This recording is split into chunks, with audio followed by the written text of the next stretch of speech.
Hello दोस्तों, SS मंत्रा YouTube channel में आप सभी का स्वागत है। आज हम एक ऐसे विषय पर चर्चा करने जा रहे हैं जो सीधे तौर पर हजारों छात्रों के करियर से जुड़ा है। बिल्कुल। और ये सिचुएशन ऐसी है जिसे हम एक मेगा क्लैश कह सकते हैं। यूपी डीएलएड और लेखपाल की परीक्षाओं के बीच एक बहुत बड़ा टकराव। सही कहा, मतलब सोचिए, आप एक रेस दौड़ रहे हैं, सामने फिनिश लाइन पर एक स्थायी सरकारी नौकरी आपका इंतजार कर रही है। हाँ, जिसके लिए आपने सालों मेहनत की है। एग्जैक्टली।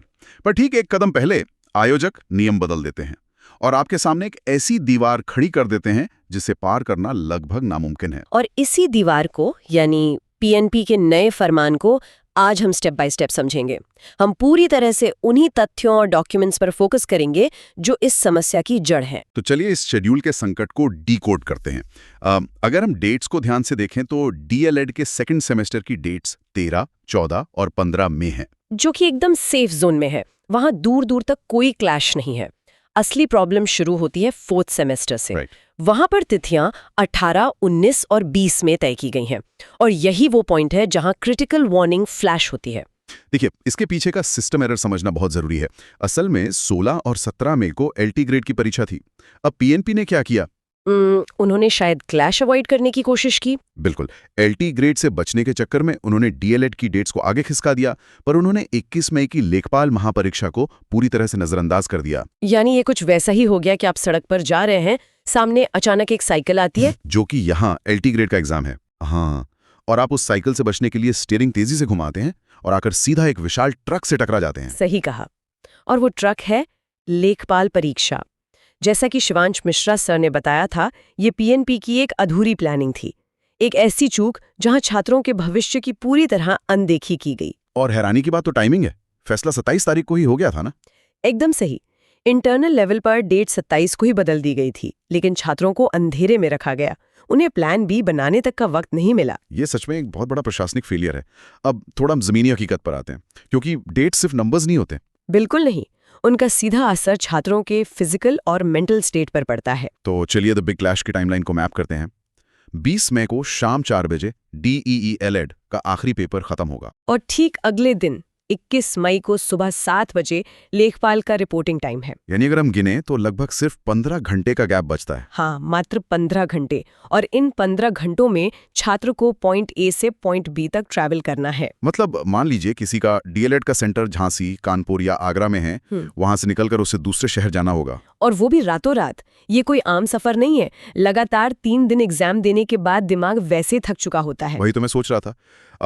हम सब जानते हैं कि इन एग्जाम्स में बैठने वाले ज्यादातर छात्र आम किसान परिवारों से आते हैं। उनके पास अपनी निजी गाड़ियां नहीं होती हैं, उन्हें पब्लिक ट्रांसपोर्ट पर निर्भर रहना पड़ता है। बस या ट्रेन में जहां ठीक से खड़े होने की जगह नहीं मिलती। तो मेरा एक गंभीर सवाल है यहाँ पर। जी बोलिए, क्या लगातार 3 दिन एग्जाम देने के बाद ऐसी थकान के साथ मात्र 15 घंटे में यात्रा करके लाइफ का सबसे बड़ा एग्जाम देना ह्यूमनली पॉसिबल है?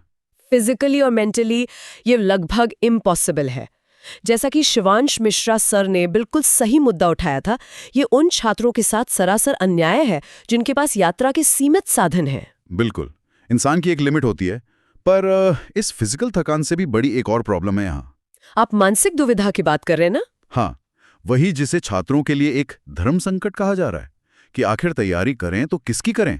इस धर्म संकट को समझने के लिए हमें दोनों एग्जाम्स का एक कंपैरेटिव एनालिसिस करना पड़ेगा। चलिए करते हैं। अगर स्टेक्स की बात करें तो डीएलएड क्या है? सिर्फ एक क्वालिफाइंग डिग्री है। सही कहा। और दूसरी तरफ लेखपाल क्या है? वो सीधी एक सरकारी नौकरी है, आपका पूरा करियर है। और अगर फ्रीक्वेंसी देखें तो डीएलएड तो हर 6 से 8 महीने में लौट आती है। लेकिन लेखपाल की भर्ती सालों में एक बार आती है। ये कोई आम वैकेंसी नहीं है। प्रेप टाइम का भी तो डिफरेंस है। डीएलएड में कुछ हफ्तों की पढ़ाई लगती है, जबकि लेखपाल के लिए छात्रों ने महीनों तक लाइब्रेरी में बैठकर दिन रात एक किया है। और रिस्क फैक्टर, अगर डीएलएड छूटा तो बस एक बैक पेपर लग जाएगा। पर अगर लेखपाल छूट गया तो समझिए जिंदगी का सबसे बड़ा मौका हाथ से निकल गया। अब यहाँ एक पुशबैक आना लाजमी है। देखिए, इन आंकड़ों को देखकर तो चॉइस एकदम क्लियर लगती है कि लेखपाल को चुना जाए। बिल्कुल। तो फिर यह धर्म संकट है क्यों? क्या बैक पेपर का डर इतना भयानक होता है कि कोई अपनी सरकारी नौकरी दांव पर लगा दे? यहीं पर असली पेच है। साइकोलॉजी में इसे समझना जरूरी है।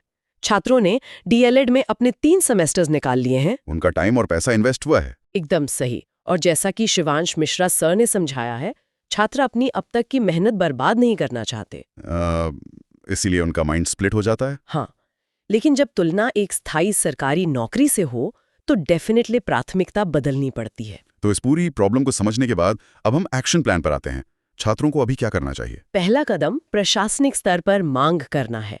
अपनी आवाज उठाना बहुत जरूरी है। यानी comment section, social media platforms पर एकजुट होकर डेट्स चेंज करने की मांग करें। बिल्कुल, और सभी शिक्षकों को और एजुकेशन प्लेटफॉर्म्स को इस मुद्दे पर एक साथ आना पड़ेगा। पीएनपी तक अपनी बात शांतिपूर्ण तरीके से पहुंचानी होगी, क्योंकि मूल मंत्र यही है, जब तक हम बोलेंगे नहीं तब तक पीएनपी सुनेगा नहीं। इसे ऐसे समझिए, अकेली आवाज शोर में गुम हो जाती है, पर जब सब एक साथ आते हैं तो वो एक गूंज बन जाती है, एक रेजोनेंस।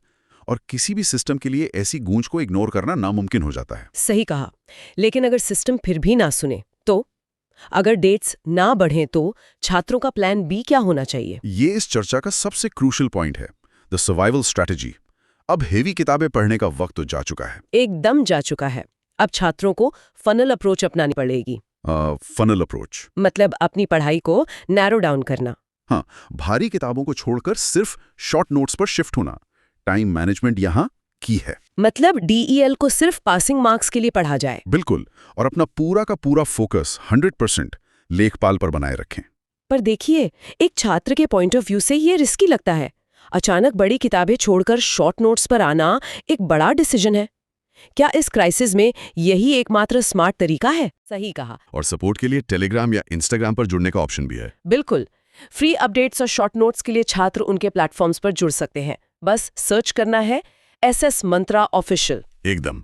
तो आज के इस गहन विश्लेषण को रैप अप करते हुए मैं एक बात जरूर कहना चाहूंगा। बोलिए। ये पूरी सिचुएशन बस दो एग्जाम्स का टकराव नहीं है। ये अनजाने में ही सही, पर छात्रों के क्राइसिस मैनेजमेंट और मेंटल रेजिलियंस का सबसे बड़ा टेस्ट बन गया है। सही कहा। जो छात्र इस 15 घंटे के दबाव को हैंडल कर लेगा, वो शायद आगे चलकर किसी भी चैलेंज से नहीं घबराएगा। दोस्तों, अगर आपको ये क्लास पसंद आई हो तो वीडियो को लाइक करें और AS मंत्रा चैनल को सब्सक्राइब करें और बेल आइकन दबाना ना भूलें। धन्यवाद।